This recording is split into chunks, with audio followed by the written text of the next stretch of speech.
Wendell.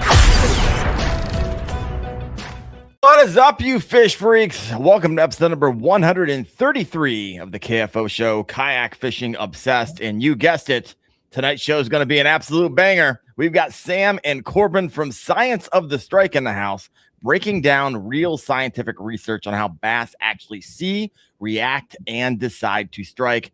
No guesses, no doc talk, just straight up facts that can help you catch more fish. And I'm telling you right now, once you hear this, you're not going to look at your lures the same way again. And before we get rolling, this episode is brought to you by Kayak Fishing Advanced Safety Training, because the best anglers aren't the ones catching fish, they're the ones making it home safely. And KFAST is going to give you that real world training on everything from gear and weather to self-rescue and risk management, so you can fish smarter and safer every time you hit the water. So check it out at kfast.co and get certified today. Big special shout out to Andrew Blair, became a channel member this past week, actually on the live when I was down in Lake Gunnersville. So I appreciate you, brother. Wyatt, how's it going, brother? Doing all right, man. I'm glad I escaped Knoxville before you brought the snow in there. Oh my gosh, I brought Snowmageddon. My goodness. So Wyatt and I were hanging out down at the Bassmaster Classic this past week. We've met before, but didn't like know each other like we know each other now as like across the room host. And so that guy, I know that guy. Everyone knows Wyatt because he's the one that gets up after a tournament and takes your trophy and your money home with him. So that's how I knew him before he hopped on to the podcast. But what'd you think about the show? It was pretty awesome. I'd say just the fact like they slam packed that entire Coliseum full of everything fishing you could ever possibly imagine. I mean, just going like even the little meeting rooms off to the side. I remember when last time I went years ago, the little meeting rooms were separate, like they were closed off for special events and things. But even the little meeting rooms had people slam packed in there. Yeah, that's wild. Wild. Yeah. So we could talk. We'll talk about that some more. But if you've never been to the Bassmaster Classic, it was my first time, and there's like 150,000 people. However, keep in mind every time you walk in and out of the door, they click you and they like double, triple, quadruple count you because you're walking in and out of all these different places. So it's not like I don't think there's actually 150,000 people there. Maybe 120,000 people there because they're double, quadruple counting. But there's a lot. It's it was good. It was fascinating. All right. We'll have to circle back. Maybe next week we'll talk a little bit about because I got the guys in the green room. So let's go ahead and bring them out from Science of the Strike. We got Sam and we got Corbin. Oh, welcome to the show, brother. What's going on, you guys? How are you? Thanks for having us on.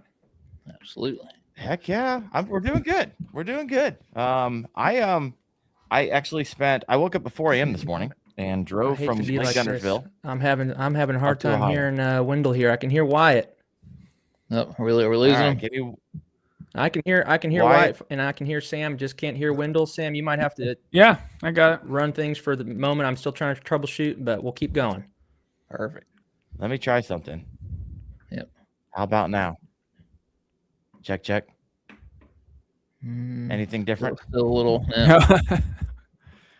Still a little pixely. Well. Get there. I can hear you. We'll get there. I can hear you as fine. It's the video is a little pixely. Wyatt and Sam, can you hear me? Yeah, we'll give it a second. Okay, I can hear both of you just fine. I can kind of see Wendell, but I can't hear Wendell at all. All right. It's so weird. I'm sorry, everyone listening in. I thought we had these. Well, I'm hosting, so if I get out, the whole thing's over. So that's the issue. Let's try. We're good. We can just run it. I mean, we can relay everything we need to relay as needed. And... Yeah, how about you guys go, and I'm going to try to figure this out. And can you hear me, Sam? Yeah, I got you good, so I can hear everything. Right, so for people just discovering the Science of the Strike, right? Who are you guys? What made you start digging into the bass fishing through a scientific lens? And then I'm going to go try to figure out my audio. Yeah, so Wyatt, give me a thumbs up. Science of the Strike really started, Corbin and I's just love for, bass fishing initially. We started out of Corbin's garage, just like, hey, let's record a few videos and see where things take us. Like we both have, educational degrees. I'm a dentist and he's a lawyer. So we both have done some higher education. So we're like, we know how to research and do the, read the studies and digest those, as well as most people. So we're like, why don't we try to look into see what the science has to offer? Because we just felt, over time, there's so much being sold in the industry that's, not helping us. And it's only, costing us money and, not, aiding us in catching any more fish in the end. It just feels like it's hurting your wallet, and both of us were in college and didn't have, much money at all at the time. We're like, let's try to figure out what actually matters and let's focus on that as hard as we can. And then it's kind of just grown over time. So yeah, and Corbin, you got anything to add to that? Yeah, no, I mean, I just think like so much of while we were fishing, and I don't think this is necessarily a unique experience. We would have these moments where we would go, okay, why this, why that? Why is this bait getting more bites than this? Why is this thing working better than this? Why? We know that we should be fishing in this area. We know that we should be throwing maybe some type of bait like this, but why? And that, I think, was kind of what started it all off, and realizing that in order to understand that why, we had to take a scientific approach to it. And so that was kind of what originally inspired things. But like Sam said, it just kind of took off from there, which we did not expect, but we've been super grateful for. We've had a lot of fun doing it. Yeah.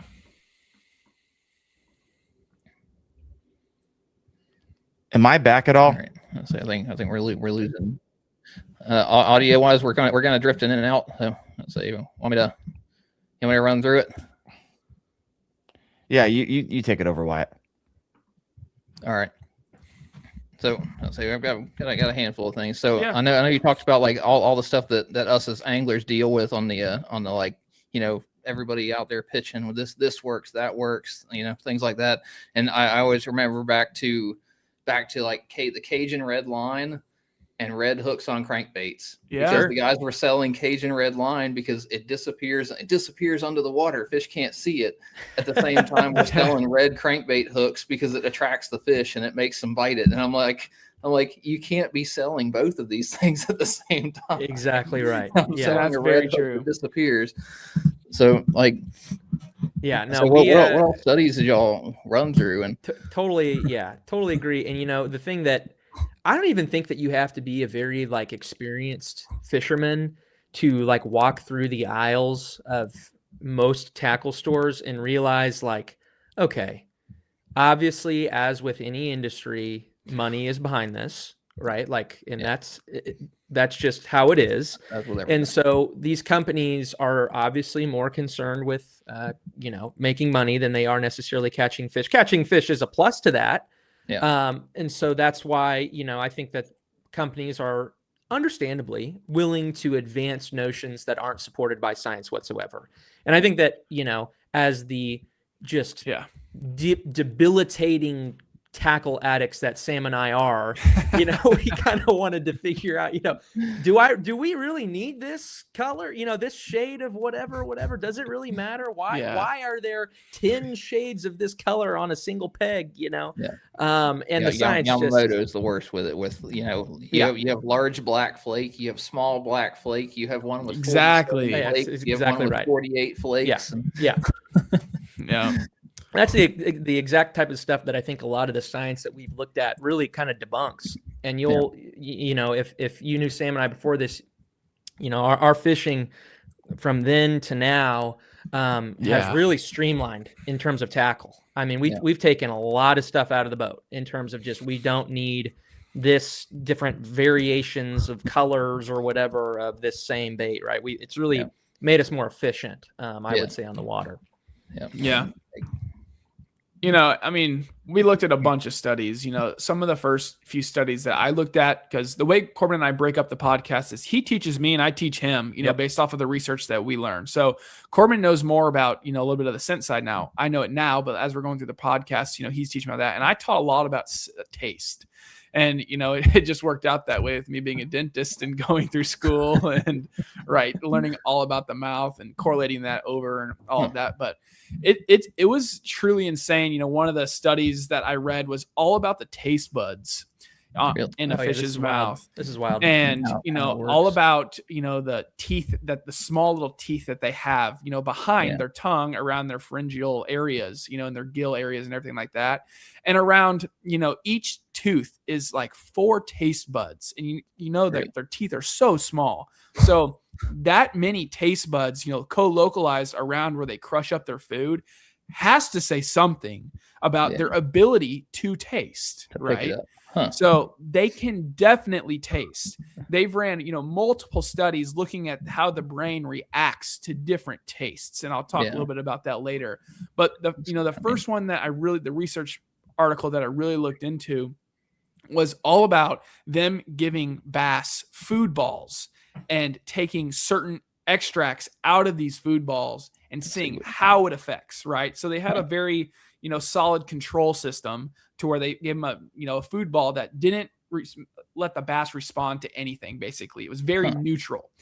And so they would pick it up and they'd spit it out. But then they learned that, once the content, got in there, with shrimp, ebby, particles that they ground up from shrimp, that a lot of these bass would hold on to this for much, much longer and then actually swallow the food ball, where most of the times they would spit it out if it didn't have any taste to it.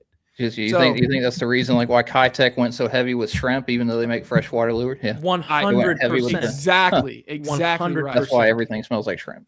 Yep. Exactly. Because there's studies that actually back that shrimp makes that big of a difference. Now, you can probably make it smell like shrimp and it not have the shrimp particles in it, right? Like they can anything nowadays. But the most important thing, I know Corbin's going to talk a little bit about this, is what it's made of. Those fish can actively taste what it's made of, and that makes a huge difference. Scent, less, they can't smell exactly what it's made of, but once it gets on those taste buds, that determines if they're holding it in there or if they're spitting it out. And the study that I researched is like, you got 3 seconds for them to spit out that food ball. Corbin did some research where it was actually less time than that. So it's very quick. They know immediately. So the baits you're throwing, if they don't taste right, let alone smell right or look right, you're not getting bit and they're not holding on. So that's how it's really helped, a lot with us streamlining things. So I had a couple questions so far. I got one. So have you done any research into the Nori's bite powder? And I know I've got another question there from Bass AF about power bait and things like that. And I've got a little bit of I've done some research on that as well. So we can talk about that in just a second.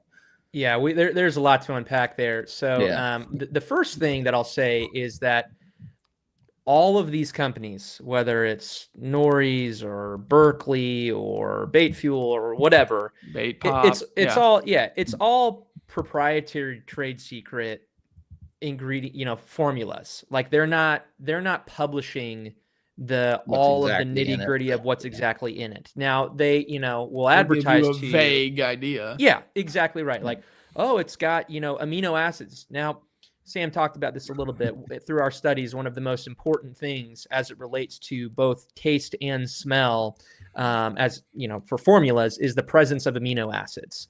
And so it's possible for companies to inject amino acids into scent compounds. And a great example of that is Nori's. Nori's has presence of amino acids and has that paired with that shrimp extract, which has been scientifically proven to be an attractant and that will cause them to hold on and to actually ingest the bait. Obviously, all those things cost. There's a lot of difference between humans and bass, of course. But imagine if you take a bite of something and it's got, gasoline on it, or it's got sunscreen on it from your hands, or if it's got motor, grease or something like that, you're tasting that right away. Right. So I'm not, necessarily saying that bass, equate in intelligence and learned capacity as humans, but Sam and I have discovered through all of the episodes that we've done that people do not give enough credit to largemouth bass and their intelligence and their ability to learn and remember and understand. That's very true. And so when you start, thinking of it that way and giving more credence to a fish's ability to understand something, then you really start toying around with, I really do want to get particular about the formula and stuff like that. So to be to answer the question about Nori's bite powder, yes, we've fished a lot with Nori's bite powder, and we still fish with it a bunch for that exact reason. One of the other probably the most important thing as it relates to scent and taste, that is, both, in my opinion, probably the most misunderstood concept is solubility. Yep. We used to fish with, for years and years and years and years and years and years, we used to fish with, I'm not going to name any brands, but aerosol, sprays, sprays, crawfish right? Because spray. they're convenient. Exactly. Know exactly what you're talking about. And the problem with that is that they are oil based. Now, if you drop a drop of oil or cooking oil or gasoline on the top of the water, exactly right. It's going to disperse out. And the reason for that is because the oil molecules cannot commingle with the water molecules. They want to separate. Hence solubility. It's not soluble. So when you're looking for a good scent profile, you want to find something that is water soluble.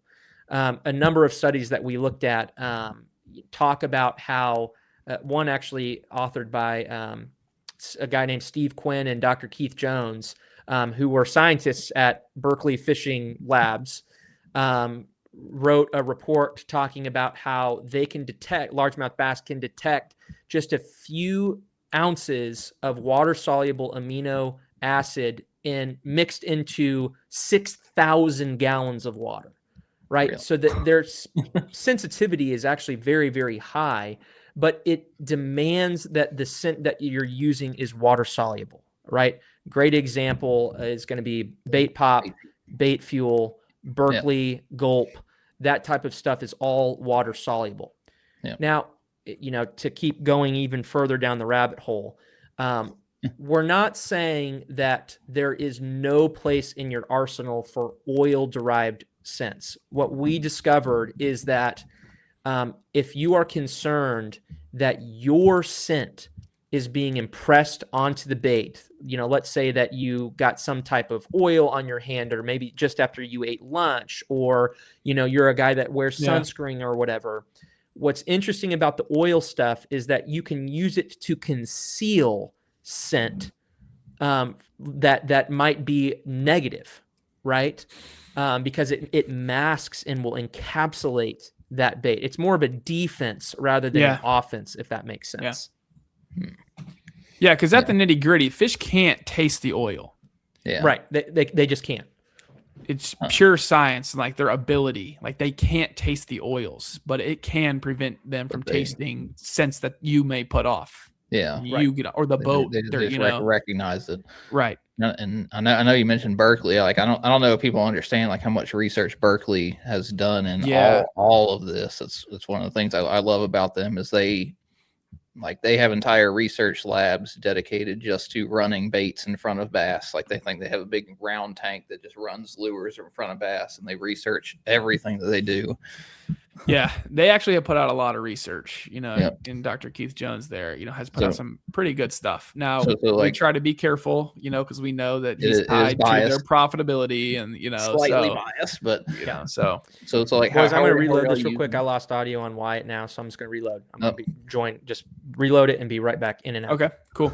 All right, Wyatt, we're holding. You and I are running this. Let's go. So like how are you using your background running? I know you were the dentist. How you talked about running your research. Let's see. Are you back? Yeah, I'm back. I got you now. How are you using that to kind of break down all of this? I have a background in biology. Like that's my undergrad degree. So I have spent a lot of time looking at research in just the field of, nature in general. So like I have a good idea of what a good research paper looks like. And Corbin and I have really dove into trying to bring to light the best research papers, because there's a lot out there that are not good. Yeah. And there's a lot of articles out there that are purely just trying to sell you, right?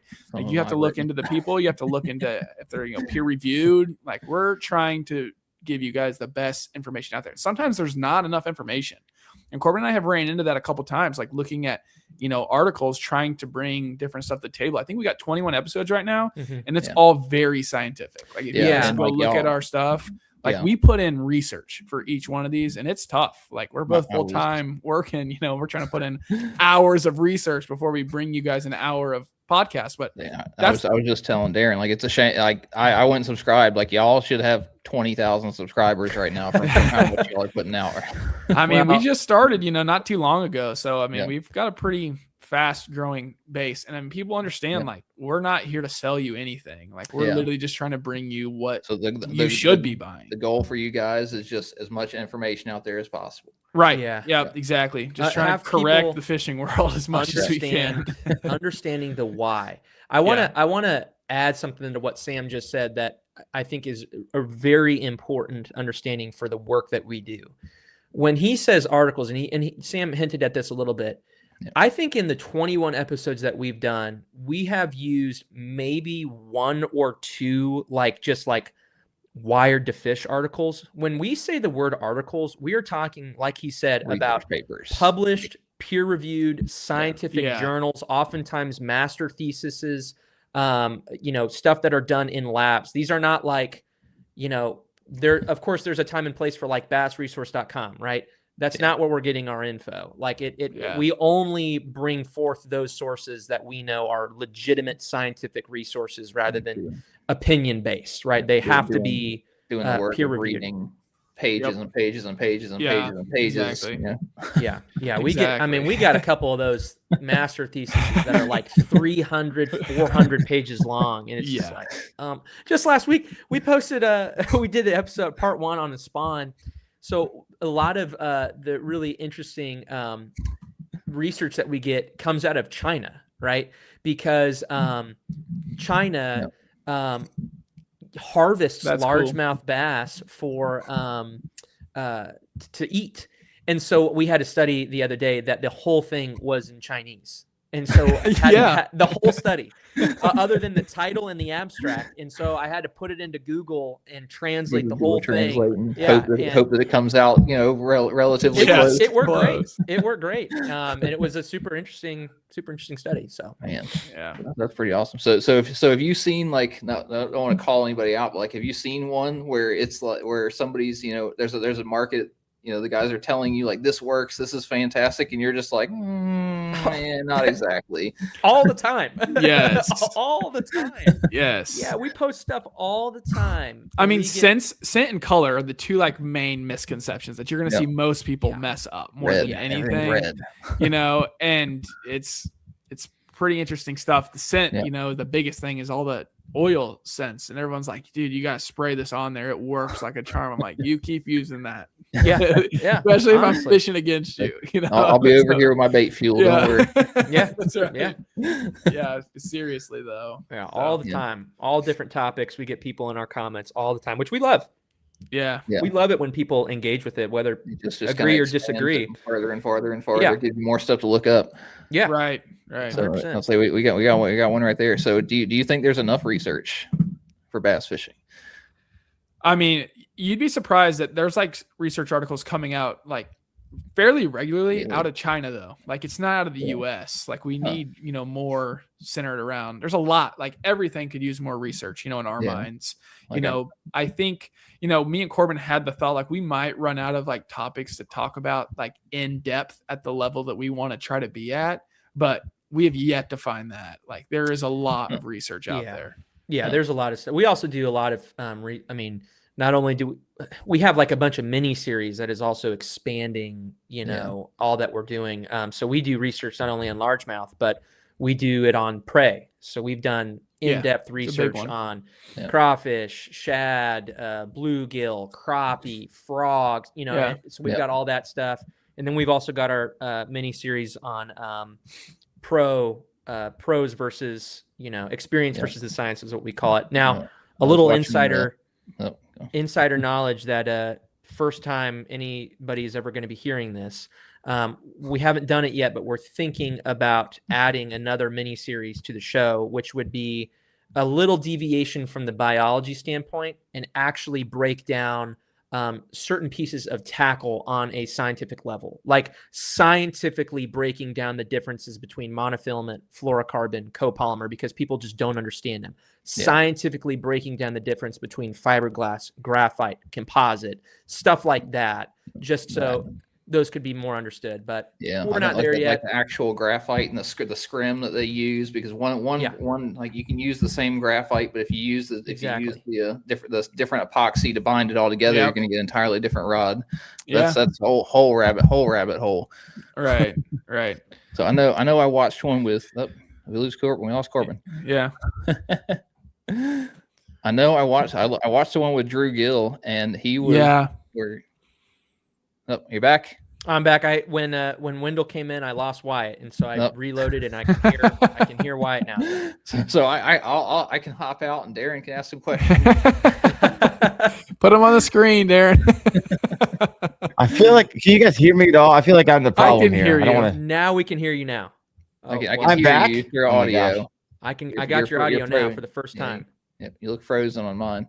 All We right. can hear you. I can hear you My now for gosh. the first time. I'm literally running out in the snow on my bare feet trying to get my satellite. It's Starlink the to meteor. work. It's the meteor It's that hit snowing Ohio. outside. It's the meteor. that hit Ohio. That's what it was. On the internet.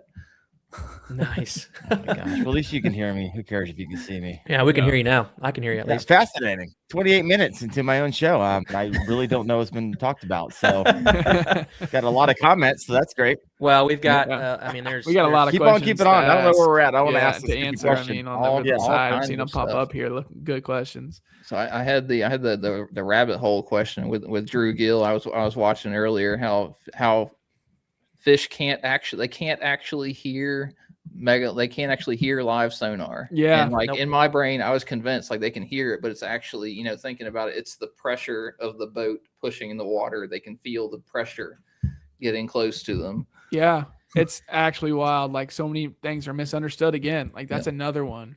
Yeah, the frequencies at which bass can hear are like They're infinite. They're They're 500 infinitely something. way outside of 0 to some- 100 hertz. Yeah. Sonar's in kilohertz. It's Like- not even close. way out there. They Yeah. can't hear it. They can't feel it. What they're hearing is they're hearing waves bouncing off your boat. They're hearing your trolling motor. They're hearing you stomping around on your boat. That's what they're hearing, not your sonar ping. Yeah. Wow. Science just isn't there on that I'd one. say that was an awesome one. If anybody wants to go back and watch that one, that was with Drew Gill. So let's see, we'll run He's through pretty a couple smart. questions. Yeah, I'll say for how old is he? How old is he? Is that 20 something? I think he's younger than 20-something, us. and he's Yeah. Yeah. Yeah. Make me feel bad. All right, so what do we got? Does the amount of time that you soak a bait in scent matter, or just kind of splashing it? Great question. And we dove into this. Yeah, we tried. We did our own experiment with like 15 different company baits, and we soaked them in food coloring, and then tested them and did time-lapse videos to see about the dispersion, because what you're testing, right? What you're testing here, Like you if you're drop it in the testing- water and you watch the food color. Well, and you that's- spread it that's out. Like you've the seen idea. on Berkeley's Yep. videos Right. or whatever, right? It's exactly right. But here is the problem that nobody understands and that people refuse to look into the science. What is a soft plastic, with the exception to the outliers like Berkeley or Zero Trace? What are those baits made out of? At its core, they're made out of petroleum. They're made out of plastic, right? Guess what's not water soluble? Petroleum and plastic. Yeah. And so the problem is that you can soak a yum dinger until the cows come home with whatever you want, and it won't absorb it because it is impermeable, right? You cannot have water soaked up into, because like if you're using a water soluble scent like Nori's EBI or something like that, or Gulp like we've tried, it won't pull in. Now here's another misconception, and we talked to someone very recently about this. We actually were on a different show last week, and there was some misconception about this. Let's say that you end up throwing like a Yamamoto Senko into your lake or into your scent or whatever. People will notice, oh, well, hey, the bait's swelling up. It must be absorbing that water. That is not true. The reason that a bait like that is swelling up is because it is impregnated with salt. Yep. And that is the issue. And so when you're wanting to find a bait that actually is worth soaking, you want to find something that is water permeable, that can take on water. And the only two people who we know currently that do that are Berkeley with their Max Scent stuff and Zero Trace. And we've got a partnership working on with Zero Trace, completely water soluble, biodegradable stuff. And so those are worth soaking. Everything else, no reason. It doesn't matter. There's no reason. Yeah. And I think I already know the question. The Elastec stuff just doesn't soak up anything. Nothing. Okay. It doesn't. But soak it that's not saying that you can't put scent on them. Yeah. And that's not saying that scent won't last on them. You know, like we've found, preference if we're going to use PVC style baits to look for ones with maybe a little more ribs, something that has a little bit more retention value to holding on bait fuel, bait pop, nori's, whatever we're using. Things like the D-bombs with a whole bunch of little just exactly right. Yeah. Like the licorice that they have on there does not work. But the things that you can, it tastes fantastic.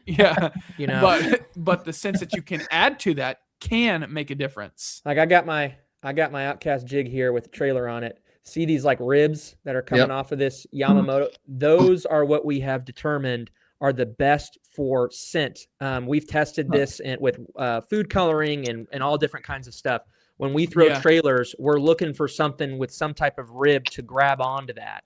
Or for the scent to grab onto. And that's a perfect example of exactly what Sam's talking about. Yeah.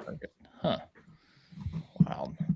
So, gents, can you hear me now? Yeah, we can hear you and see you. you. Look better. All I gotta do is not connect to the Wi-Fi and just go cellular. So awesome. Daren, welcome to the show. Your show. We have a special guest on today. Yeah, I know, right? That's why I love having Wyatt around. This show would be dead if it wasn't for him right now. So I'm actually listening, kind of while I'm trying to do everything else. But you mentioned this a little bit. I love your scientific approach because one of you is an attorney and the other is a dentist. Is that correct? That is correct. Yeah. Yeah. So when you guys get into this stuff, you nerd out, and I was so jacked about it, which I'm kind of bummed I missed the first 35 minutes of it. But you, in your video on your first video you ever did, and now you have 22 out, which was awesome. You talked about some studies about color. Yeah. So can we go down that line a little bit? Because I did a video on it and I was really surprised to hear my name at the beginning of that first video because you did your research and you came across the video I did 2 years ago. Yep. But walk us through that old study, the studies that you found when it comes to red, when it comes to blue, and the colors that bass see. Yeah. So really interesting stuff. There are a number of studies, and like you said, there are a number of guys who have made great videos on it as well. The two primary studies that we looked at as it relates to not only the behavioral responses as it relates to color, but also observing the largemouth bass's eye on an anatomical level. The first is called Response of the Largemouth Black Bass to Color. That was published by a guy named Frank A. Brown, older study, that's from 1937. And then, of course, kind of the big ticket study that's very popular in the industry is called Seeing Red, Color Vision in Largemouth Bass. That was published came out of the Department of Animal Biology and School of Integrative Biology and University of Illinois. And that study is just an incredible study for anybody who wants to just go read some mind-blowing science about the eye. And what they did is they broke it down into two very important parts. They broke it down into the anatomy and they broke it down into the behavior. And I think that so many people skip over that first part, the anatomy. And so when you don't understand the why behind things, I think that inhibits your ability to apply a lot of the science to your fishing. On an anatomical level, this study observed that largemouth bass have what's called dichromatic vision. So humans, we have what's called trichromatic vision. So what that means is that we are capable of seeing three spectrums of colors. We can see a red spectrum, we can see a green spectrum, and we can see a blue spectrum. And the way that those colors overlap with one another enable us to see the variety of colors that we do. Largemouth bass can only see two of those spectrums. They can see red and they can see green.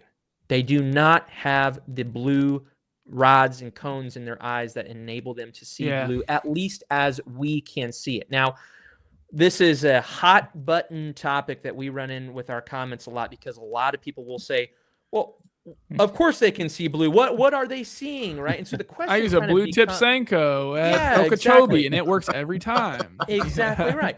So the question that you have to cover answer my ears for this with my blue Firetail Senko. Well, there you go. Yeah. When the question becomes is like I've got a blue Sharpie here. So I got this blue Sharpie. So if I were to hold this in front of a bass, we're not saying, and the study is not saying that a bass just can't see this, that it's just invisible. So the question becomes, well, what are they seeing? Right? As it compared to how humans see it, right?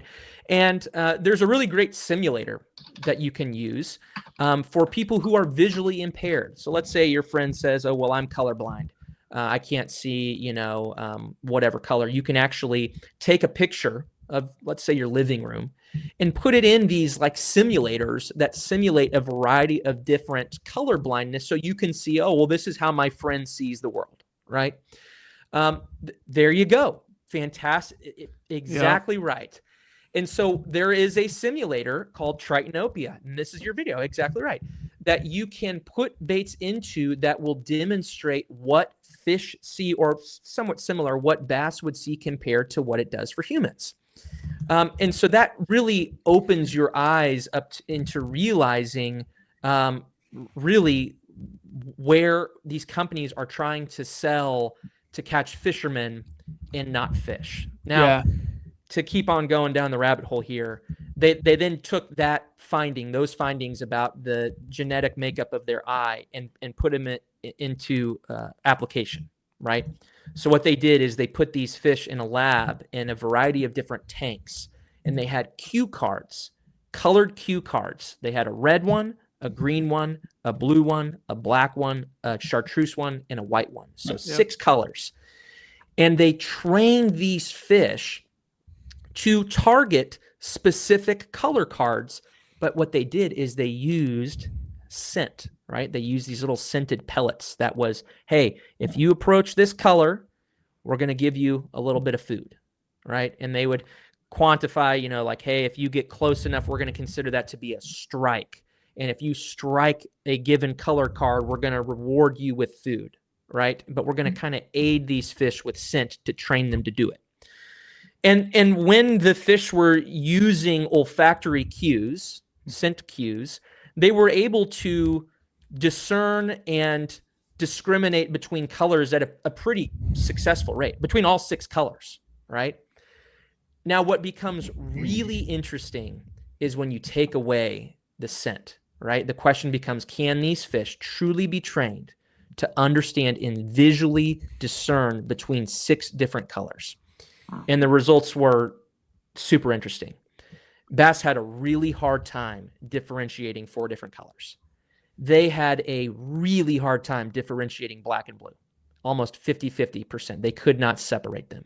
And they had a really hard time separating white and chartreuse, almost 50-50, couldn't separate them. But you want to know the 2 colors that they still, in the absence of any other cues, did a phenomenal job at separating?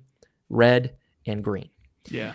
And so that showed us not only on an anatomical level, but also on a biological level, that these fish are capable of making those decisions and discerning between those colors because their anatomy allows them to do so with such great effectiveness. Now, the last piece of this study, which I think is probably the most interesting, I don't know, fully haven't developed what it means, but I think it's still wildly interesting. So when we see colors, when we're looking at an object, when I'm looking at my Sharpie or whatever, the reason that I'm seeing this perceived as blue is because light is reflecting off of this object and it is bouncing back into my eye, and my eye is relaying a message to my brain to tell me that this is blue. Okay. And there are certain values of light particles that are actually measurable numerically as to what different colors bounce back into the eye. So like my yellow can here is actually reflecting a different amount of photons back into my eye than the blue one is, right? And so what they did with these fish is they took away the 6 cards that were red, green, blue, black, white, and yellow. And they gave them 6 cards that were achromatic, right? So they were, in other words, they were scales of gray. So they had a white card on one end, a black card on one end. And then what they did is they matched the gray cards in between with the same like photon value as the cards that preceded it. So for example, they put out a red card, or they put out a gray card that matched the same light reflectivity value as the red card did. So it's gray to the human eye, but same light reflectivity value as the red card. And they were still able to differentiate them. Even at a thing of gray cards, they were able to discern the red and the green valued card based off of the light value that was bouncing off of it. Isn't that wild? I don't know why. That's total nerd out moment there. Sorry. I mean, we watched.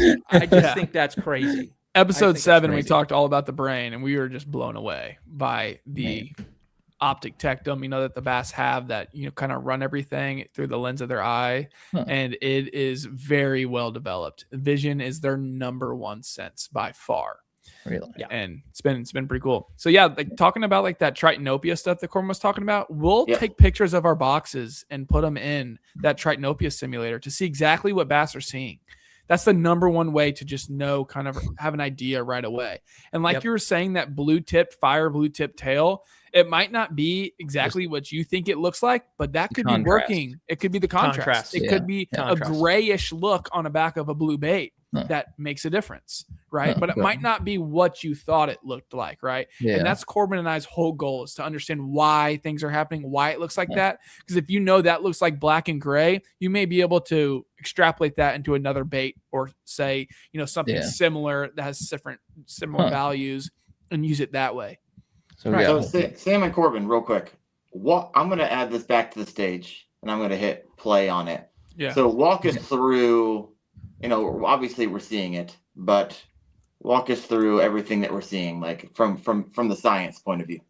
Yeah. So what you're seeing here is you're looking at 2 different baits. When you have that's the bait without any type of filter on it. When it says bass, you're looking at a filter that you've placed on it coming from that tritanopia simulator. And so what you can see is that certain colors come off very, very clearly. Like, for example, on that last one, you could see that a red was really popping on the eye of this S waver. You can see the eye coming off very well. But here's a great example, is like you're looking at on the left here, you've got a shade of white from the belly, and you've got a shade of chartreuse that then bleeds into a kind of bluish hued back. When you look at what the bass is seeing, there is hardly any separation between that white value and that chartreuse value, right? And so it goes back to the science, as bass have a very difficult time differentiating whites and yellows, or whites and chartreuse, and that's a perfect example of that. And you can, like I said, the red eye, the fact that is popping is another, supported by, same. Or that red line. Yeah. Yep. Exactly. The same thing here. And see how these blues are looking very different, and how that red. Blue tends to look a little more green there. Yep. Yeah. Yep. Yeah. And you can see that yellow on the back of that blue one, like completely white on the back of that bait. And that's what we tend to think yellow looks more like, or chartreuse looks more like white. I know it kind of looked pink on that other bait, but for example, like it looks more white there, maybe a little hint of pink. I'll tell you, pink is in the red color line. Pink is a great color to try to utilize. Like, I know people up around us in the Midwest that are fishing these deeper lakes. Pink is a common go-to color. And it's truly backed by the science, because that's part of the cones they can see. Yeah. So go back to that jig one. That I think that is just such an important one. And this is something that, shameless plug for what we're designing with Outcast. When you look at a jig like this, you start to realize that there is no value in having a jig that has 8 different minute shades of green pumpkin. There is no point in that. Yep. What does matter is colors that bass can see paired with contrast. And so this is a great example of how, at the end of the day, that all just looks like the same thing, right? So I know we've had a couple questions. Does the glitter matter? Does the spec do the black specks and stuff like that, or should we just be using flat green pumpkin, flat black? Yeah, that's a good question. I would probably lean towards saying that glitter does matter in that reflectivity. There's twofold. Yeah. There's reflectivity, red and green glitter. Red and green glitter that is a color pop, and also it is just another way to contrast create a breakup right in the bait or whatever. But yeah, these are all great. And here's the thing, right? Is we're kind of working with two imperfect scientific results here. So on one hand, we've got this Tritanopia filter, which is a great starting place. Look at that. That's a great example. How the chartreuse looks white. Tail looks white. That is a fantastic example. Which but is the thing funny, is because everybody swears by, you gotta have that chartreuse tip. Of course, you gotta paint that line down the bank, the creek. No, this is what it looks like. It's exactly right. I'll tell you though, you say painting that line though. What Corbin and I have gone to is not painting a chartreuse anymore. It's more of painting it red or a black or a black, or something that actually they could see that you can try to replicate something with. Yep. Exactly right. And like I was for days. I forgot I did this video such a long time ago. I'm like, oh yeah, this is. It's a great video. It's a great video. Yeah, it's very informative. It's a fantastic video. And here's the thing that I was saying too is we're working with two kind of imperfections here. I wish that I could, if I ever find a genie in a bottle, one of my wishes will be to be able to actually communicate with a bass, because we're sitting here looking at this Tritanopia filter, and why it is a great place to start. It isn't necessarily 100% dispositive of exactly what they're seeing. It's a good starting place to where they're seeing. But you pair the Tritanopia filter with the results of the scientific data, then you really start to understand, okay, whites and chartreuses, consider them, essentially the same. Blacks and blues, essentially, consider them essentially the same, right?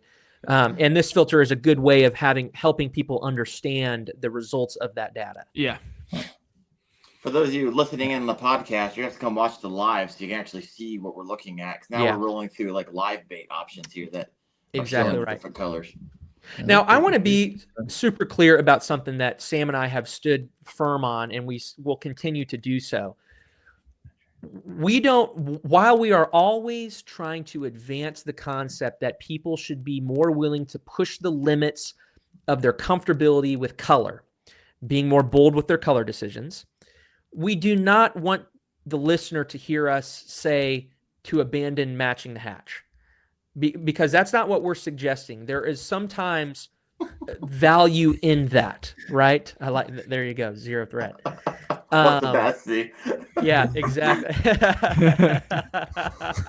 That's awesome. The thing is for example, one of those pictures you had up there was of a crawfish, and a crawfish might have blue pinchers at a certain time of year. Right. When you throw a jig that has a trailer that is trying to imitate the blue pinchers of a crawdad, while a largemouth bass might not be seeing that blue trailer as we do, you're still resembling something that they're seeing in the wild, right? And so I don't want you to hear us say that you should just abandon match the hatch, because that's not what we're saying. But understanding the science behind it certainly will make you make different decisions, and it has affected us in that way for sure. Yeah. So real quick, I got a question. I always stop the show when someone puts money up here on a super chat. Yeah. Oh wow. I'll just read whatever they write as long as they put cash up. So Stinky River Tom here. As someone who works in chemistry, I believe it was John Prochnow who brought up, and John Prochnow I believe works for Berkeley, who brought up that scents that repel fish, food preservatives, etc. Should anglers focus more on the repelling scents? Any others we should avoid that have a scientific studied? I know I've read it in Knowing Bass, right? There's some things that you absolutely do not want to be using. Yeah, that is a good question. I feel like we looked into this a little bit when we did that episode. This is episode 2, so this was a while ago.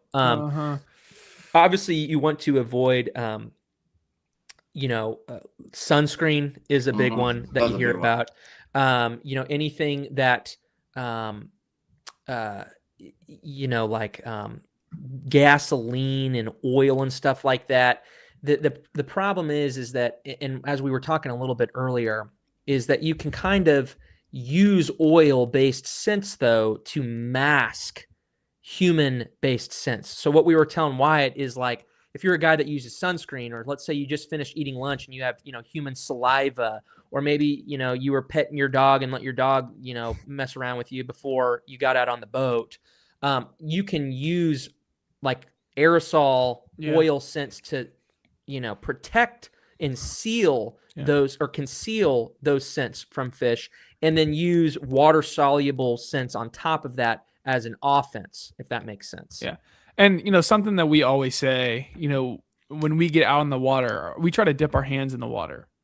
You try to clean those hands, with something that they're in and their medium, their body of water, that's just going to make you less likely to be able to give off your scent on the baits that you're touching and putting on. Yeah. But that's a good place to start, if sure. you're trying to avoid other scents. Not too many are out there that they say you should avoid due to the science behind it. That's just not there, that Corbin and I have found at this point, but I'm sure there's stuff out there that you should be trying to avoid. I would say that we just haven't done enough research on that at this point. Right. Johnny Bennett wants to know, what about cigars? Because I'm very as well. Probably an attractant, to be completely honest. I would think. No, the bass hooked on nicotine. Yeah. Now, one thing that Sam and I have done, because we talk about water solubility a lot. One thing that we've done, which, who knows if it really, really makes a difference, but if you're totally consumed with the science like we are, you want to avoid human-derived scents that are water soluble. We fish with gloves, right? We fish with fishing gloves, sun gloves, stuff like that. We stop washing them with detergent because detergent is water soluble. Soap and all that stuff is water soluble. And we want to avoid any type of contamination onto a bait. And so, like what Sam said, I mean, when we'll wash our hands off just in the lake water, and when we wash our gloves, we'll just hot water, and that's it. We avoid detergent and stuff like that just for that little extra, bite or something like that. So let's switch gears a little bit. Can't believe we're at 54 minutes already. This could be a show that goes for hours. Oh, it could be, yeah. We're not. You guys have 22 other videos. We got to have you back to start. Do a lot absolutely of things. And I'll have my internet figured out then. But what was I going to ask you? Oh, let's shift gears a little bit, because did you guys talk about distance that bass can see based on the turbidity of the water? And we have done some of that. Okay. Let's circle back around to that. Did you guys take a deep dive on it? If you did, we can go to a different topic, but no, we didn't. I thought it was fast. There's not a lot. You hear a lot about taste and scent, but what you guys talked about when it comes to how far a bass can see is something I haven't heard before. So break that out for us. Break that down. There was only a little bit of science on this, really. I looked into the turbidity side of it some, and one of the main, rules of thumb that I was able to derive from the research was trying to figure out your water clarity first. Mm-hmm. Once you figure out your water clarity, then you can kind of derive at what area, you should, trying to be fishing in, and then, at what colors, you should try to be using based on clarity of water. Sight, it can be such a challenging thing, because that really all depends on where they're at in the water column, where they're at with the turbidity levels in the water. That can vary a lot, but we have no doubt in our mind that, fish can see out 50 feet, in front of them, 100 feet in front of them, like live sonar, you're looking at them that far away. They have a chance to be able to see you, type of thing. Yeah. But, we kind of talking about turbidity, we looked at more along the lines of where you should be looking to fish in terms of turbid water. So if you're dropping a white spinnerbait in the water and you can see it 2 foot down. You can really multiply that by 5. And, if you don't know exactly where there are, you should try to stay in about 10 foot lesser water, in terms of like that kind of stuff, because that's where bass are typically going to reside based on, ecological systems that they're in, in terms of eyesight, that can be challenged a little bit more, because when they're in super turbid waters, you might look to throw different things at them, but length of sight, is, pretty broad out there. I feel like you can find some numbers, but I feel like that's all super variable. Sure. Now, in the video I listened to, and now, granted, it was your first video, and I'm sure you've come across a variety of other studies, and maybe you've even honed in your answer a bit. Yeah. But you were talking about the vision being really great straight on. Yes. But not great in the periphery. Right. Do you still hold that as a? Yeah, so it's like where their eyes can see. Yeah, and this is crazy. Crosses and there's definitely a lot of truth to that. But we actually just went over an episode not too long ago about water reflectivity on the surface and in clear waters. It's actually insane what a bass can see. Like, they have the ability to look on the opposite side of a tree that's in front of them based on how their reflection is bouncing off the top of the water as a mirror. Yeah, like time bending. Exactly right. No, you're exactly right, because it depends. Clear, flat, calm waters. That's why it gets so challenging. You can see because their vision gets so good, and everyone knows that. Like, waves help you fish, but really, why is it? It's because of their vision. But why on their vision? It's because of the reflectivity off the top of the water. Yeah, Sam, what was that principle called? It's called it was episode 20. Snell's theory. Snell's theory. Yeah. Yeah. It's an old theory, not a new thing. It is studied both in freshwater and saltwater fish.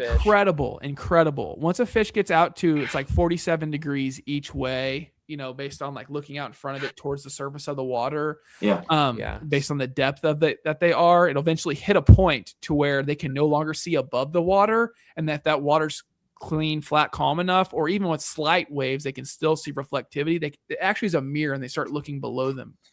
So really incredible. Like, bass eyesight is awesome. They can see into the kayak, the lures I'm tying on before they tie them. I mean, if you're right above them, you better be careful. We have 100 live right now. Oh, nice. Done so. Hit that like button. Also, head over to Science of the Strike on YouTube, and you guys are like underrated, like wildly underrated. How you only have like 678 subscribers blows my mind. If you keep on doing what you're doing, I guarantee you that will grow faster and faster. So keep up the great work. Head over there, give them a sub, folks, if you haven't done so yet. 22 other videos that take deep dives like this from a scientific point of view. Now, this is like just barely scratching the surface. Oh, yeah, we're like, they're dumbing it down for us. They're not using big words for you and I here. Yeah. Two things here. Now let's go back to lures real fast, because when you guys discovered this information about red lures specifically, you guys were like, I don't know how long ago that video when you shot it. Yeah, it was a while ago. It was at the beginning of a season, and you're both like, I don't have enough red lures in my box. Yeah. I don't have enough red trailers in my box. I need to go buy more red chatterbaits. And so my question, as I'm driving from Gunnersville this morning on a 12-hour drive, was, I wonder if they tested it. And if they did, if they actually saw a noticeable result. Yeah, that's a fantastic question. So we shot that video. Our first episode, I think, was shot in around the new year, somewhere November, December ish of what would have been 2024. Yeah. And so we fished the whole 2025 season. So it's just been, a year that we did that. And I know that I can speak unequivocally for both of us. Absolutely, we have added stuff, changed stuff, and absolutely we can tell a difference. One of the biggest things, not only have we grabbed on to tackle that is, more red in nature, throwing a red spinner bait, right? Like people, I don't know why that makes people uncomfortable. Or Sam's got, I don't have one yet. They're kind of hard to find. Sam's got this limited edition Vision 110. The whole thing is bright fire engine cherry red. It's the Maca head. Yeah, except and it has a little green head and little a tiny green head, red body, and he catches fish on it 365 days a year. The water I temp will could be not take that thing off. 82 degrees in the summer, and he can be catching fish on that thing. Yeah. But where we actually apply it the most is, the red markers. I mean, between a red and a pink marker sitting up front of both of our boats, I mean, we are marking stuff. There hardly aren't many baits that we don't put out there. The other paint nail polish on, to make the gills pop more, we've just really tried to be different, in that realm of we've been using bait making and bait designing, bait, however you want to call that. I don't know if you can see this. Probably not. See the orange. That's the Alabama crawl. Yeah, but what I'm trying to show here that I guess my camera is not showing is, maybe you can see a little bit of it, is up here at the top. Whoa, my camera's freaking out. I've got this fancy camera that likes to float around randomly. What I was trying to show you all is that we've been fishing with Bait Pop a lot lately. And they have a red flake Bait Pop. And we have been using that. And that stuff stays on. And so we way better than we expected. Way better than we expected. And so you really can't see on the video, but we smear that all over the stuff, and it will stay on jig trailers and all that kind of stuff. So I guess long-winded answer of saying, we absolutely do use red, and it does make a difference. So you also talked a whole lot about black and blue and black, and there's really no differentiation from a bass point of view when it comes to color. And also, you guys talked about, hey, instead of doing the green pumpkin, in our mind, we're like, oh, this thing's got to match. Yeah, right? It looks good, right? It looks black good. And blue to white. It looks dumb to me, the human. However, I remember in that video, you're like, you know what? Maybe I need to start putting a green jig head on a white trailer or a red, or a white trailer. Just doing something with contrast within the baits. Yeah. Have you tested that, and what has been the result? With our jigs mainly. Yeah. And I mean, we can speak to, having good success in tournaments around home, with that. Like, most of the times, if I have a green pumpkin jig, I'm not trying to pick up a green pumpkin trailer anymore. Right. Like, I really will look to pick up possibly a red, or possibly a black, It doesn't, not that they can see black that well, but it's such a good contrast for them, right? They can see that it's super dark. That green pumpkin, might be a little bit brighter, so when the skirt is moving, and that trailer is sitting there, they see something different. It doesn't look like one just big ball, because we can't mimic a crawl like we wish we could. Like, no bait maker is able to do that yet. That's the biggest, and Drew Gill talked to this a little bit on the show. Like, that's the biggest hurdle that we have to jump through. So how can you make your crawl style baits stand out a little bit differently, right? And that's our goal, to be different there. So we have looked to try to bring contrast as much as we can into that. And it's been good for us, just trying to be different there. For sure. Yeah. Wyatt, real quick. Wyatt, you were most of the trophies and checks behind you have come from the jig, right? Is this something that you do? I tie, like, my jigs are, brown rubber, green pumpkin skirt with red or an orange. Like, the skirt material that I put in there is red, orange, or red, green, red, green, or red, orange, red, there orange. You go. A little section of red, little section of green, little section of red, little section and it's of green. contrast with colors they can see. Like, that makes and total then sense. The trailers that I use are green pumpkin with purple flake in them. Purple. Yeah. Yeah. There you go. So it makes sense. Yeah, that does. The purple is, where it starts to stretch a little bit, the question becomes is like, does the purple look more pink or does it look more blue? right? Because once you start getting to that more blue purple, it starts to fade on you and starts to become a little bit more grayish, right? Where if you start to fade the purple towards more of the pink side of things, they can probably pick that up a little bit better. So I mean, we've learned so much science on this stuff; it's incredible. Yeah. So what color jig should I be throwing? Yeah.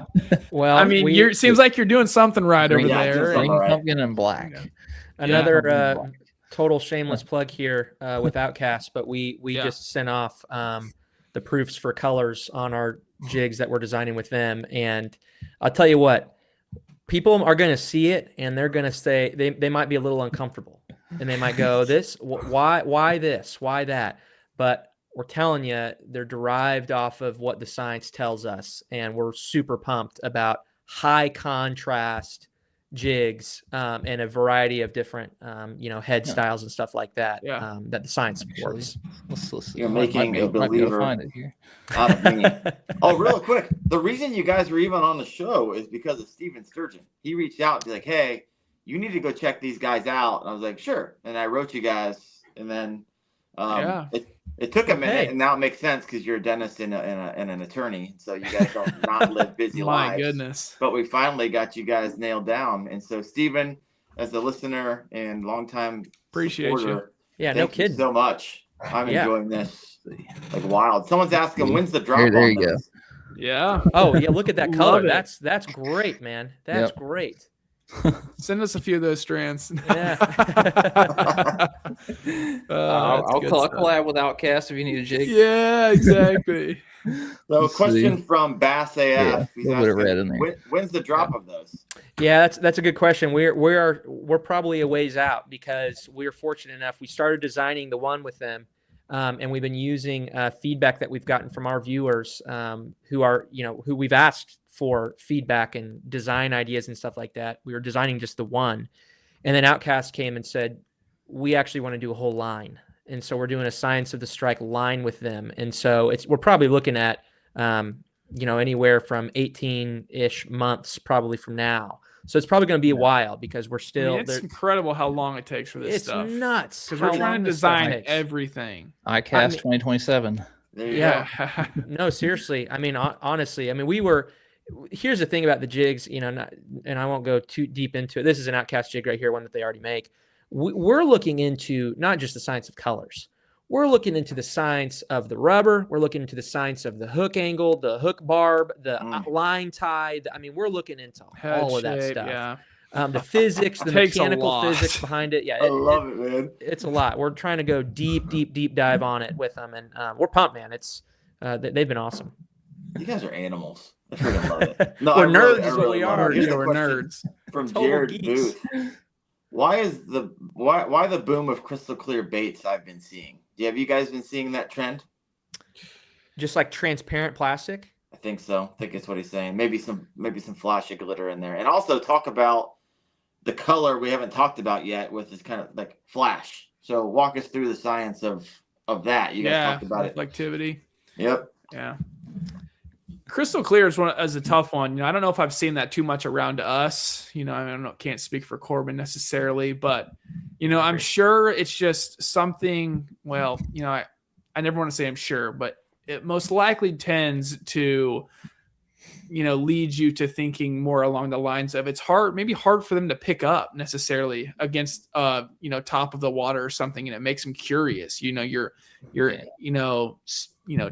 ticking something in their brain that makes them be like, oh, I haven't, I can't pin that down. It's not super dark. It's not super clear for me to see. It's more of a just, oh, what is that kind of reaction type of thing? Bite, it might look like something that they're eating in the water, depending on the forage that they're going after. It probably looks more forage related. Corbin and I would tend to probably believe there. Mm-hmm.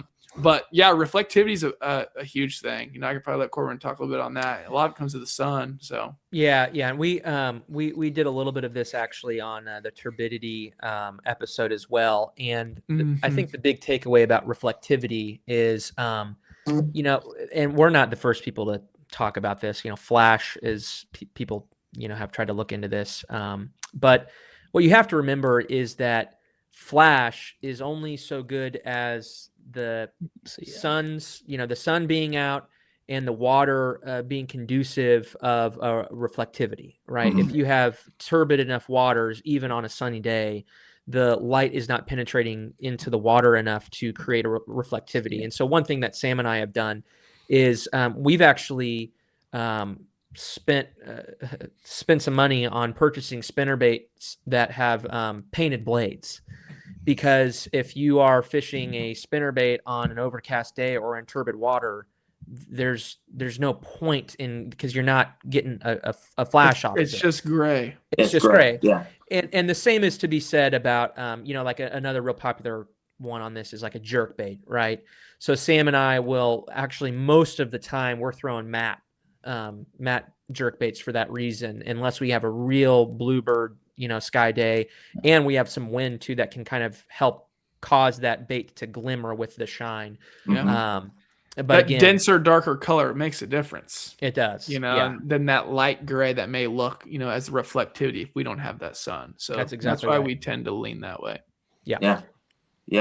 Wyatt, any questions over there that need answered? I mean, it all kind of came to me. I was talking to somebody yesterday about top waters and things like that, and the guy was asking me about the colors of the top water between bone and sexy shad and black, and I'm like, hold the lure up to the sun, and the fish can't, that you can't tell what color, if it's white or light yellow or anything like that. But then they were saying that fish can kind of see on top of it. I'm like, can fish really tell what's on top of my top water? Or are they just seeing the bottom of it and everything is kind of a silhouette against the sun? Yeah, Sam will be able. So I can say, I think with confidence that no living being could be in the water and can see like the top side of a boat from the bottom, like that physically. All these companies put so much money in painting the top of their top waters for you to buy. Correct. It's exactly for you to buy. And you'll notice, very interesting, you go down the frog aisle, right? Yeah. At any store. Which side is facing out? White, yellow, or black? The top side is facing out, not the bottom side. Yeah, and you're looking at yellow and white, and what are those? Probably the same thing. Right. Right. But Sam can talk to this, because back again with this Snell's window thing creates a really interesting discussion with topwater. Yeah. So there's a window in which they can see, right, based on how deep they are in the water, based on the degree angle. It's a cone. That's a cone that comes out from their eyes, right? So you have to have that top water up in that vicinity for them to recognize that bait. They may feel a disturbance hit the water or something a ways away from them, but for them to truly see it has to be within this cone. And if you're throwing top water for shallow fish, it's probably going to have to be pretty centered, over their head, right? Yeah. And when you're over top of them like that, and you twitch that bait and it rolls, they could potentially see what's on the side of that bait a little bit. Yeah. If you have a hard contrast line. But if your bait is very high riding, like I know, like some of the twitching walking style baits will sink their butt in the water a little bit more. That could play, and that could have a factor in a lot of senses. Yep. Like you might have a different shade or color on the back end of the bait. That could make a difference there. But if you're throwing like a head-on spook that rides very high in the water column, you're a lot less likely to see something about it. Or you're throwing a whopper plopper, that's just dragging straight and not rolling as much, probably a lot less likely to notice that.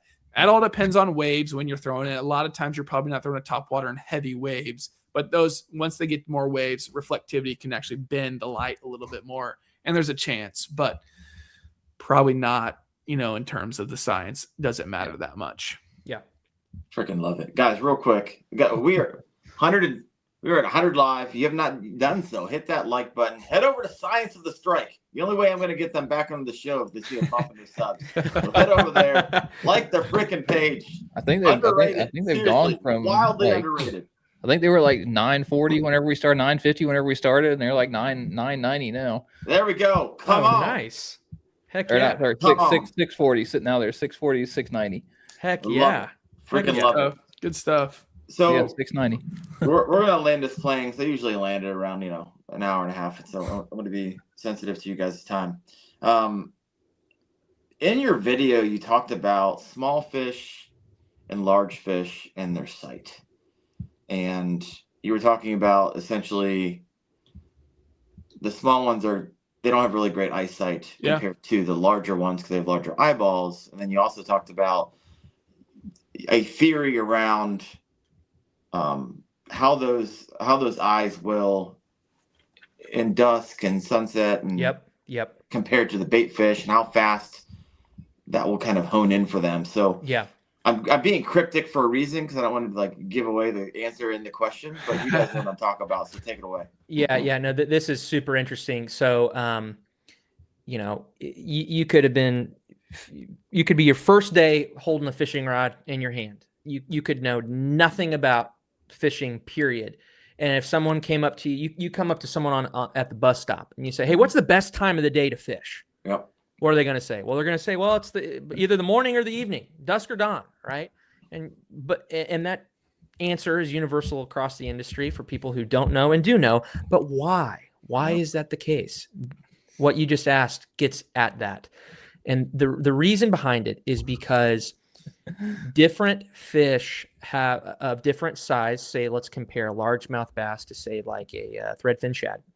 Have different size of eyes. And so what that means is that their ability to absorb those light rays, like we talked about earlier, is better. A larger eye is more able to absorb light than a smaller eye. A great example of this is, you look at some of these, nocturnal monkeys that live in the jungle, or an owl, or an owl that have these massive eyes because they're able to see, absorb light better. Yeah. Same is true with aquatic animals. Yeah. And so, when Corbin, real fast, it's just like your iPhone. There's a reason there's 3 lenses on there. Well, it's exactly more right. light and making your photos look crisp and excellent. Keep there going. you go. That's exactly true. right. Yeah, different camera lenses. It's the whole thing. That's just, and so what happens is when the sun is rising, say in a given morning, a largemouth bass is more capable of seeing and hunting in the lower light level than those prey fish. They can't.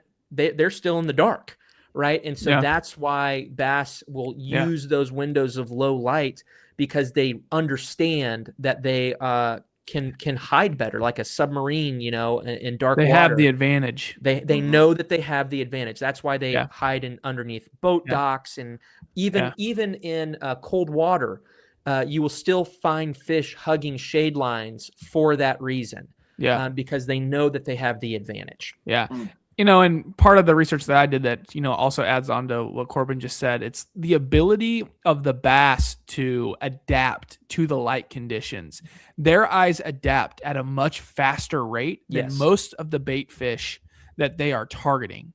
So when the light goes from, cloudy to bright sunlight to cloudy, and their eyes are having to adjust in that water, the bass can actually adjust much faster. And with those bigger eyes early in the morning, as that light is starting to grow and grow and grow, their eyes are adjusting, taking in more light, where those bait fish just aren't able to do that at that point yet because their eyes are so small. Their eyes are taking longer to adjust. Yep.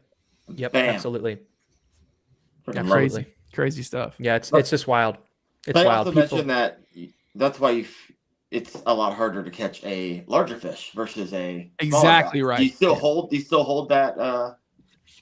Yes. Right, very much, very much so. Because with the vision being the most keen sense of a bass, that's the one they rely on the most. If they're able to take in more light and visualize your bait better, there's a less likely chance that they will eat that bait because they can notice something is off with it. That's why the minnow has become so good. That's why the rolling minnows have become even better. And that's why the, Yamamoto hinge minnow and the Sakamata shads have become the premier, minnow on the market because they can mimic that so well and they get those larger fish to eat. And a lot of times those larger fish are not wanting to eat because they can identify what's going on better because of their eyes.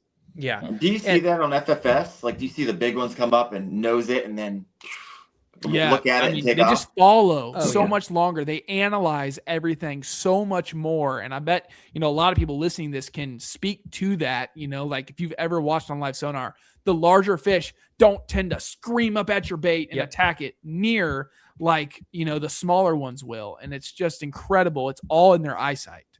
Oh yeah, it's eyesight, and I mean, we could talk to you through 20 episodes of this. Why bigger fish are smarter. I mean, the way that's that why they we bite, use scent so much. Yeah. It's one more thing that you use to your advantage. It's one more. It's one more thing. Yeah. Wow. No, it's so funny. I do polls on my YouTube channel all the time, and one of the polls was, do you believe in scents? It's like a 50-50 split. Like, there's a lot of people out there that say absolutely not, and there's other people like, 1000%. And then you got people who are like, oh, I only believe it in water temperatures under 50 degrees.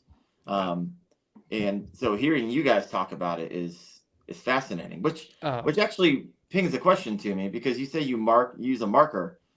That's obviously a negative sense. What type of marker are you using? I'm probably not a Sharpie, because we all know the scent pens, right? The spike it pens. We use spike it pens. Yeah. And what we use probably most commonly, and we don't use it for a scent thing. It's just because the spike it pens come scented. We use most commonly the garlic one, which there is data to support that garlic contains a molecule in it that does trigger a bass's olfactory system and taste buds in a positive way. You just can't. It's hard to find it in a water soluble form. But yeah, I mean, to your guys who are scent deniers, like, everybody's got to do what they got to do. But dude, the science is non-believers. It's objective. It's not like we think scent works. We think that scent, they can taste it. No, like, it's the data is undisputable. And after vision, scent is their next strongest capability. I mean, you go check out our episode on it. I mean, I'm just gonna have you on again. Here's what I'll say about garlic real fast. It's the citrate ions that are within garlic that can make the difference. But citrate ions alone are not usually enough to enhance a bait to make a fish want to hold on. Citrate ions can be a great adjunct to the scents that you're already using and can actually enhance those. So garlic alone, a lot of times I won't lean on, but if I'm using bait pop or bait fuel, nori's, gulp, any of these water soluble scents, and you put a mark on the side of them that is garlic, it could potentially enhance that scent you're using. So like, that's getting real nitty gritty. That's giving out some of the good stuff. But you're using words I've never heard before in my entire life. So like, I gotta watch the show over again and go to ChatGPT just to figure out what you guys. When Corbin and I are trying to ink a deal with some major manufacturers in the scent world, and one of the big things is that citrate ion that is so misunderstood a lot of times, and we are going to try to do something really cool. Make it happen. Yeah. My gosh, you guys are animals.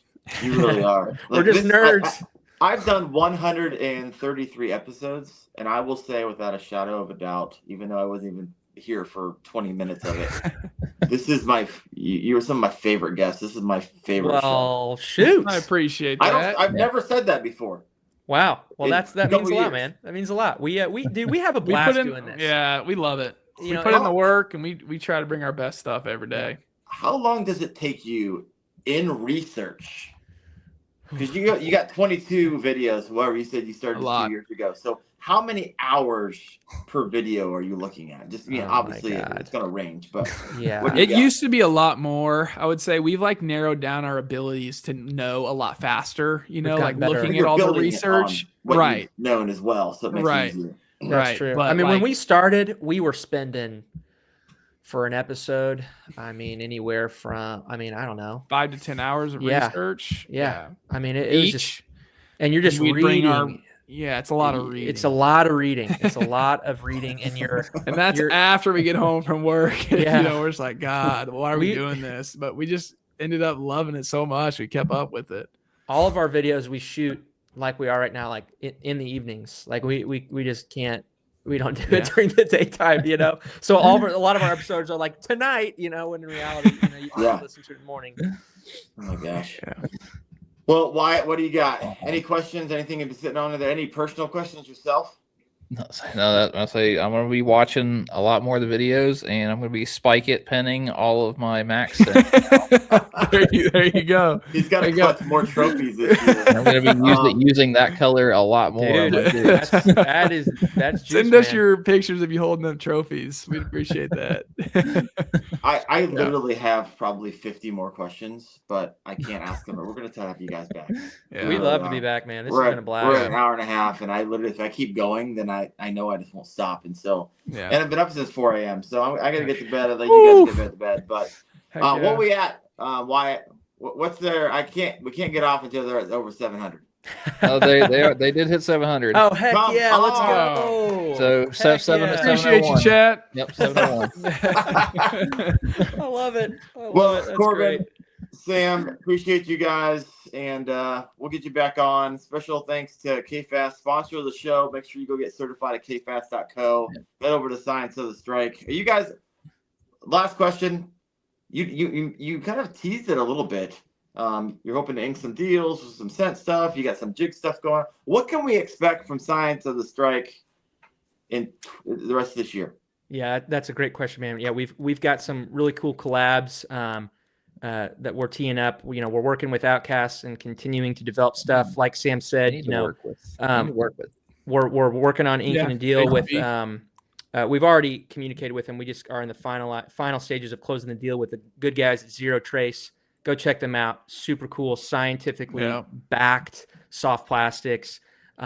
We have got some super cool merch that we're working on right now. We had Beanie Wolf design. He does the designs for DRT and all those guys. He designed some merch for us that we're working on getting on hats, hoodies, and stuff like that. We just did a little collaboration that you're going to be you'll see dropping tomorrow. We're helping out with Tackle Shack Texas did a deal with Working Class Zero on a bait that they used the science of color derived off of our video to create. So we're excited to see those come out on the Citizen. And like Sam said, I think the biggest thing that we don't want to put anything out there because nothing's been solidified yet, but we're working on cutting a deal with we're in talks with a scent deal that we're really excited about. So be on the lookout for stuff like that. But yeah, we just appreciate everybody. We've been having a blast. We appreciate you guys having us on. Everybody who's been listening. Number one way to support us, go watch our stuff. We got merch up on the channel. Sam's wearing a hoodie right now. That's how we pay for our subscription, our editing subscriptions and stuff like that. And so that's the number one way to help us out. We haven't made a dime off this thing. Yeah, love it. We just love it. You're not going to for a while. Yeah, we didn't think so. We didn't think so. But no, we're having a blast. We got some cool stuff coming out. We'll be sure to update. You might see us at ICAST 2026. We'll see. We'll see if I will see you there. Come okay, on. yeah. If my trial goes away, that's scheduled for that week, then I might be there. But we'll see. We'll see. Yeah. Well, guys, my gosh, I don't want to end, but all good things gotta come to an end. Thank you guys so much, and we will see you next Tuesday night at 8:30 p.m. Eastern on the Kayak Fishing Obsessed podcast. You guys have a good one. See ya. See you guys. Yep.